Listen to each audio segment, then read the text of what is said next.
Hi, this is Terry from Fabric Junction in Sturgis, South Dakota. And today I would like to show you how to add your sashing when you're not using cornerstones. Sometimes it's nice to have a little more kind of free-floating look. And one of the problems that happens quite often is as you add your sashing, it starts to shift a little. So instead of staying in a nice straight line, it weaves a little left, it weaves a little right. And so I'm going to show you the technique I use to try to make sure that I stay as straight as I possibly can. And what I do is I put my rows together. So I have my rows together, and then I come along and I measure these rows. So I go through and I measure, and that one is like just a smidge over 30. That one's 30 1/4. And I measure several, 30 1/4. So then I decide 30 1/4 is my length. So I cut my piece that length. Now on this particular project, I am working with 6.5 inch blocks. So what I do is I take my sashing and I'm going to mark where it's going to line up with the other sashing. My first one, I've already used my seam allowance, so I have to take 6.5 and subtract that 1/4 inch. So my first markings are going to be at 6 1/4. So I line up 6 1/4, and I put just the slightest mark on each side.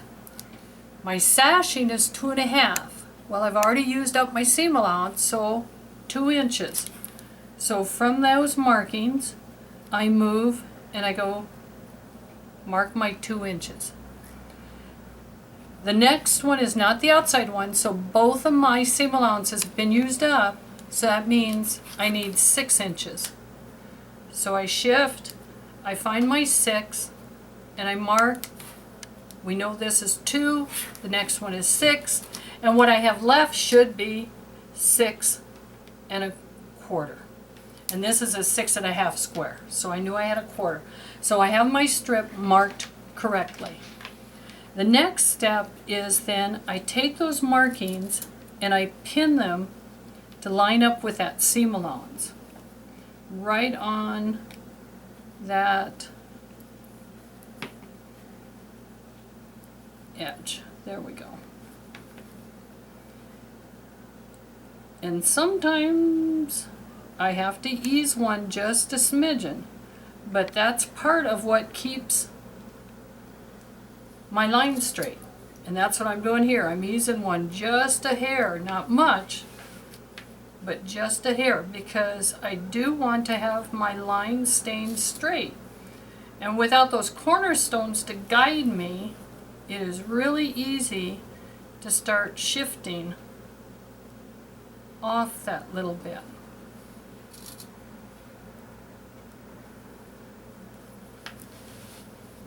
So I go through and I pin.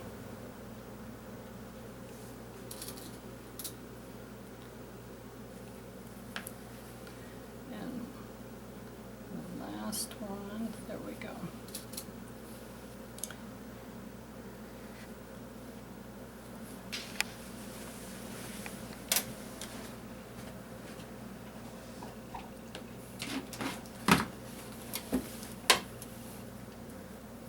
I want to stay lined up as much as I can.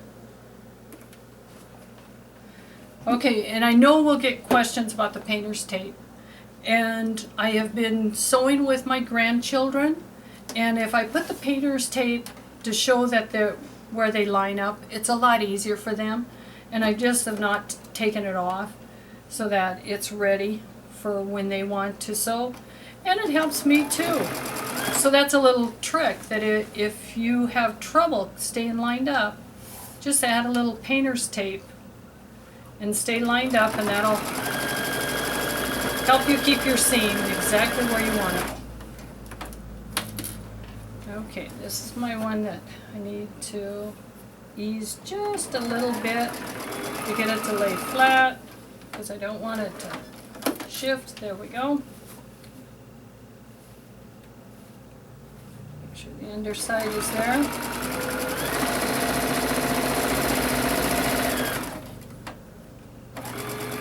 I like to get as close as I can to my pin before I pull them.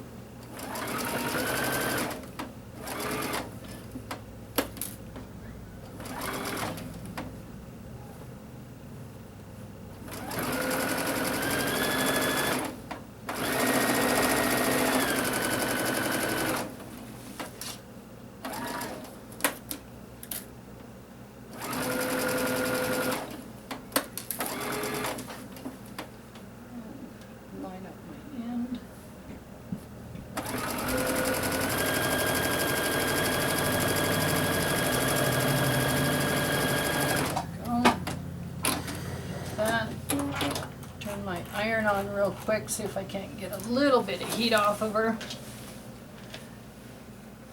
Pull that pin, I don't need it. So now before I attach this one, I would press like that. A little slow at turning my iron on, but at least I should get enough press that it lays down. Sometimes when I do this, I do it in sections. For example, I would attach one, I have my markings, and then I would take two sections and attach.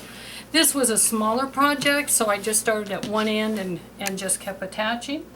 So the next goal then is the exact same thing that we just did. I've already got my markings. I need to line them up so that they are exactly lined up.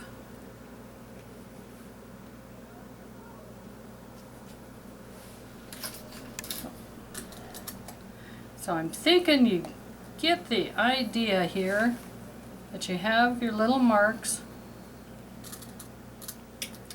We get them lined up, and this should help you keep your lines a little straighter if you have the problem, because I do know from time to time I would have something that would want to shift and I'd have to go back and correct it, and I thought, well, there's got to be a way that I can line these up so I don't have to go back and everything looks straight. Exactly like that. Sew it again, open it, and when you do, you should have the illusion that you're nice and straight. So that's how you can add your sashing without using your cornerstones to get a nice straight look on your piece. Thank you for watching us here at Fabric Junction, and check out our website, our blog, Facebook, all the wonderful social media that's out there, or stop by the store. We'd be delighted to see you. Again, thank you from those of us here at Fabric Junction.